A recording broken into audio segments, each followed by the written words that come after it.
What's going on, guys? Welcome back to 3D Arcade for week 10 in the BBR. This week we're taking on the Detroit Steel Wings coached by Chase, also known as Seabad.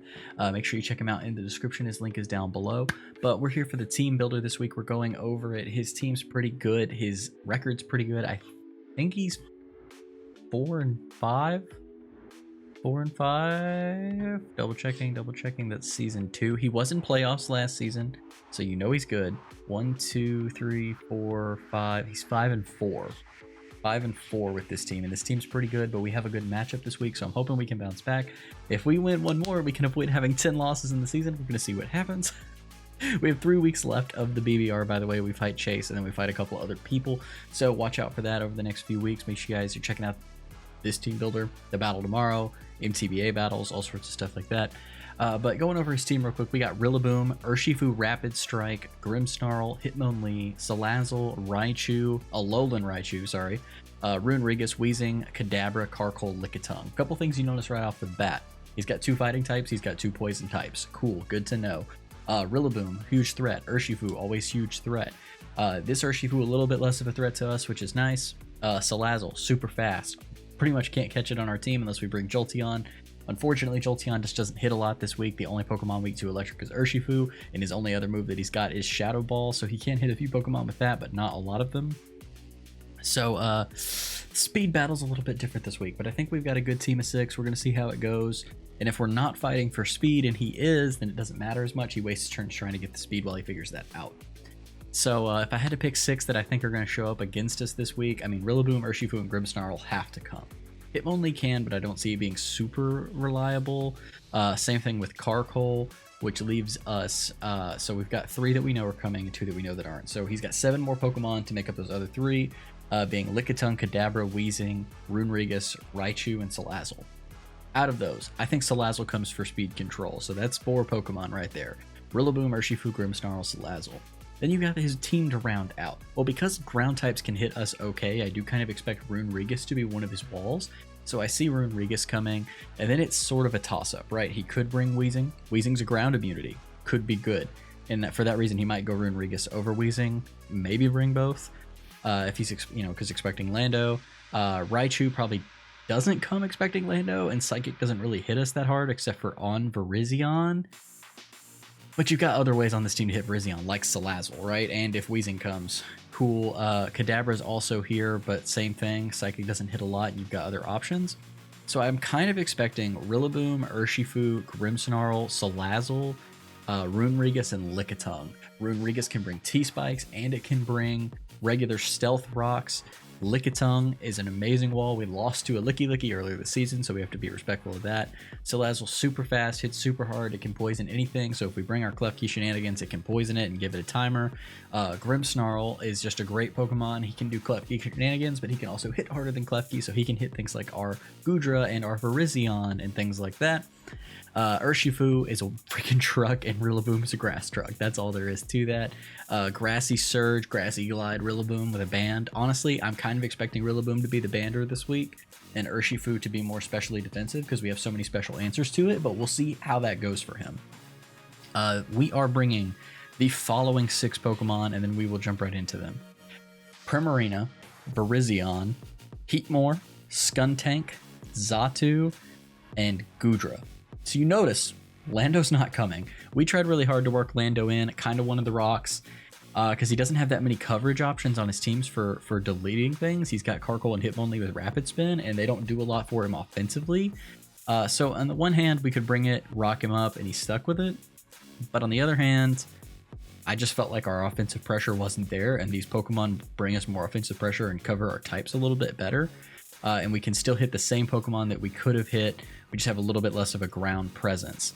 That said, he has also got a Spiker in Carkol, a Stealth Rocker in Carkol and Runerigus, and a T-Spiker in Runerigus, and in Weezing. So my thought process here is we're not bringing our hazards, so maybe he won't want to use hazards. His team's been a little more poison focused, a little bit more toxic focused. So that's totally possible. And also we are bringing SKUNTANK, Xatu, and I keep forgetting who our 6th Pokemon is when I scroll up. SKUNTANK, Xatu, and GOODRA. For that reason, we have two defoggers. Two defoggers and Magic Bouncer is one of those. I think it discourages them. We also in that have a SKUNTANK, who is one of the defoggers, but also just absorbs T-Spikes.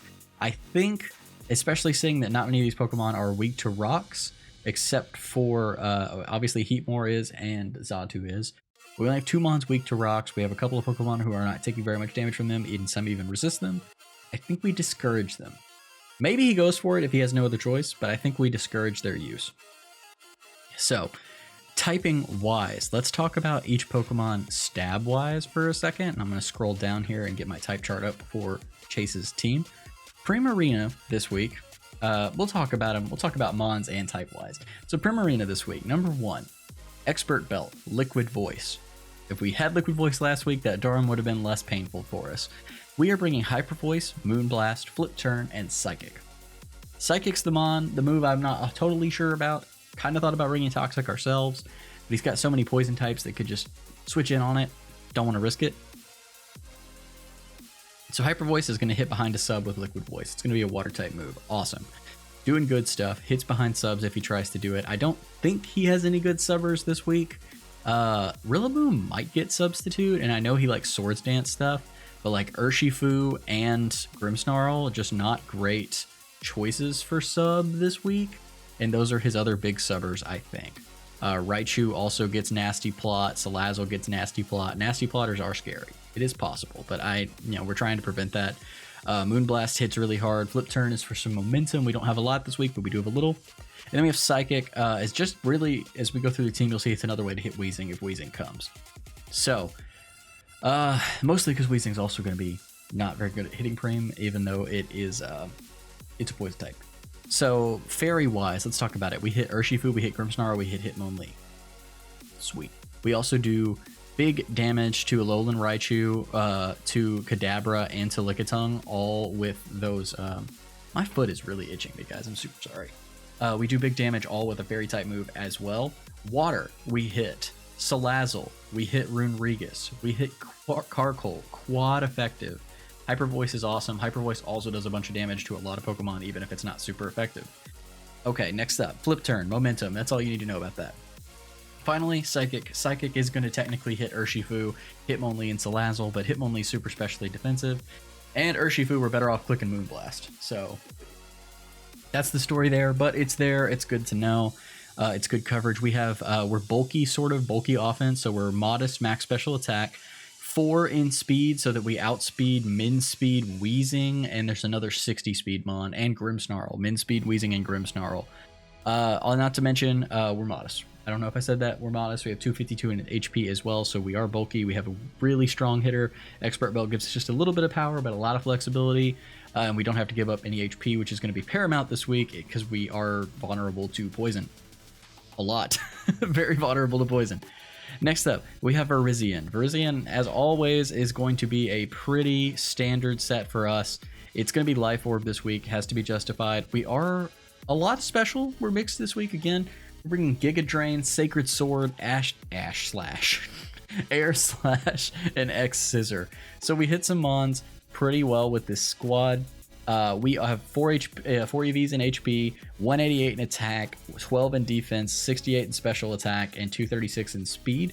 We are EV'd to outspeed, I think, Modest Salazzle. No, not Modest Salazzle. Modest Alolan Raichu, but it might not be Modest Alolan Raichu. It might be, because we're naive, so we're up speed. I think it's Modest Alolan Raichu, though. If it's not, it's Kadabra. If I'm, don't quote me on that. So this spread hits pretty hard. It keeps our Giga Drains, or it keeps our X Scissors and our Sacred Swords hitting pretty hard, but it also allows Air Slash and Giga Drain to do work. We have lots of good moves here for hitting things. Rillaboom gets hit by X Scissor. Raichu gets hit by X Scissor. Kadabra gets hit by X Scissor. Grass-wise, let's talk about that. Urshifu and Runerigus don't want to get hit by a Giga Drain. It's just nice. It's also some built-in recovery for that Life Orb. Flying, Air Slash is hitting Rillaboom, it's hitting Urshifu, and it's hitting Hitmonlee. Hitmonlee kind of has that special wall-ishness to it, but we have it.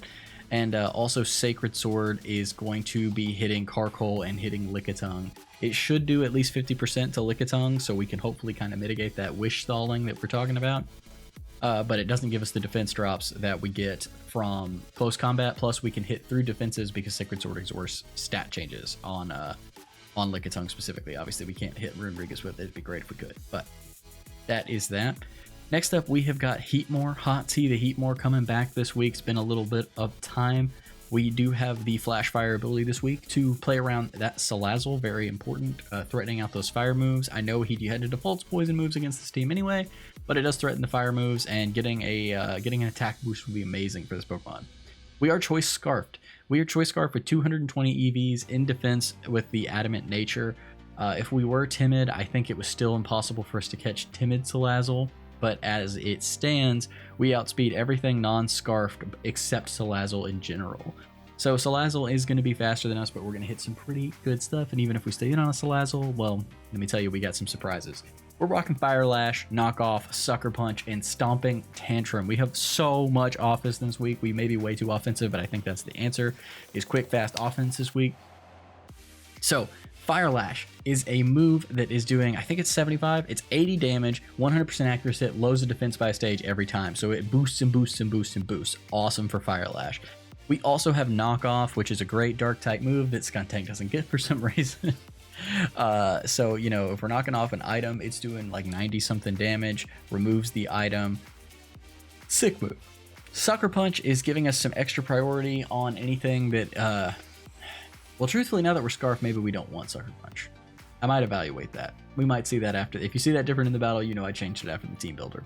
And then lastly, we've got Stomping Tantrum, so that if we do get a free swap in and we want to hit it and the Weezing is gone, for sure, I mean, he's not going to expect it, but if the Weezing is gone, we can just keep clicking it. Stomping Tantrum kills the Salazzle every single time. Awesome stuff. We are hitting Rillaboom with Fire. We are hitting Raichu Alola, Runerigus, and Kadabra with Dark. So Sucker Punch and Knockoff. Stomping Tantrum is hitting Salazzle, Alolan Raichu, and Carkol, two of which it hits quite effectively. Awesome. And that's pretty much it for him. He's got 242 in HP, so he's also a little bit of a bulky attacker, 220 in speed, 36 in attack, 4 in defense. Last but not least, I don't know why I'm saying that, he's not last or least, SKUNTANK. Pompadour the SKUNTANK is coming this week with the Stench ability and the Black Sludge, getting a little bit more recovery built into our Pokemon since we're going to be dealing with Toxics, especially because this Pokemon can't get Toxic. It's nice. We are Black Sludge for that recovery. If someone tries to take our item, good for us, they're poisoned now. We've got Poison Jab, Sucker Punch, Crunch, and Defog. So we've got Crunch in here for when we want to click a button that's going to do some dark type stab, but we don't want to risk them nasty plotting in front of us, like Raichu. We got Sucker Punch for other Pokemon just getting last minute hits off. Sucker Punch with the 10% chance to flinch. Oh man, you hate it every time it flinches. And then Poison Jab is hitting some good Pokemon as well. Poison is hitting Rillaboom and it's hitting Grimmsnarl for a lot of damage. And we have, I think, a 30% chance to poison. 30% chance to poison. Amazing stuff. And then we've got Defog here because we auto-absorb Toxic Spikes, but if Stealth Rocks go up, we have a way to get rid of them. We have 100 in HP to bolster our already high HP stat, 252 in attack. We are adamant getting that attack up. And then we are 156 in speed. We are 84, so what are we outspeeding? We might be outspeeding max speed Grimmsnarl, or we might be outspeeding some type like defensive Rillaboom or something. I'm not totally sure. I think it's the 60s though. I think we're outspeeding max speed Grimmsnarl. Just in case he's coming out, we want to hit him with a good old Poison Jab. Next up, we got Xatu. Doc the Xatu coming this week with the high HP and the high defense. For 252 HP, 252 defense, bold nature. We got 4 in speed as well, so that we just outspeed anything. Speed creeping, no speed Xatu. We have the Rocky Helmet and the Synchronize ability this week, but we're threatening Magic Bounce with it, which is important. But with those Toxics coming off, if we get poisoned, we're synchronizing stuff. Boom, bam, awesome. Another Pokemon with if another Pokemon burns, poisons, or paralyzes us, then they also get the status. Awesome. That's how we're getting it out there. We're rocking out with Air Slash, Psyshock, Psychic, and Tailwind. You might be saying, why do you have Psychic and Psyshock? Psychic is so that if we live a hit from a Rillaboom, we can hit it without having to worry about missing with Air Slash. Psyshock is so that we can hit freaking Hitmonlee if it comes, because we one-shot Hitmonlee with it. Pretty important. Tailwind is because we actually are EV'd to live an Ice Punch or a Surging Strikes, one from Urshifu. So we get a Tailwind up, we blast it with a Psychic or an Air Slash, and it takes like half its damage. We're now faster than it, we take it out. Especially, actually, if he hits us with a Surging Strikes over an Ice Punch, he's going to be taking 3 hits of Rocky Helmet damage, and then we kill him with one of these moves. So it's a nice revenge kill against him. He's a really good Urshifu counter. He's a Tailwind setter to take out some of these sweepers here at the end. It's kind of the idea. Next up, we've got Goombi the GOODRA coming with choice specs this week. I don't know why I'm talking like this. My voices must be very dry. We got the choice specs and the Sap Sipper. So really good switch into Grassy Glide or to Woodhammer if it's Banded Rillaboom. We don't have any physical moves on this, so the attack boost isn't helping us, but shutting down the grass type moves is nice. And threatening to shut down the grass type moves is nice. We got Draco Meteor, Focus Blast, Sludge Bomb, and Thunderbolt. Draco Meteor just doing massive damage to something if we're near going down, but that Grimmsnarl's gone. Just a great click on a lot of things. Focus Blast is so we have another way to hit the Licky Tongue if our VIRIZION is gone for some big damage, and also just if we're in on it, we have a chance to do some good damage on it. Sludge Bomb is hitting Rillaboom, and it is hitting Grimmsnarl for a good amount. I think we can win from full or 1v1 against Grimmsnarl. We'll just see how that goes. And then lastly, Thunderbolt. Thunderbolt is pretty dope. Thunderbolt hits Urshifu, is what it's there for, and potentially paralyzing some stuff if we click it. We are max defense, 252 defense, 156 HP with 100 in speed. I'm not 100% sure what we're outspeeding with that 100 in speed. I believe it is the 60s again. I think that's what we're trying to stay in front of, is the Grimmsnarl, specifically in this case. And that is the team. I'm hoping it's going to be good. It's got some risks in it. I don't know if we're going to get another win this season. I hope you guys enjoy watching with me as we try to do it. Trying to have as much fun with it as possible. I think this team can be good. I think this team has chances. I don't know who I'm leading with yet, and I'm going to go evaluate whether we want Sucker Punch on Heatmore. See you guys in the battle. Peace.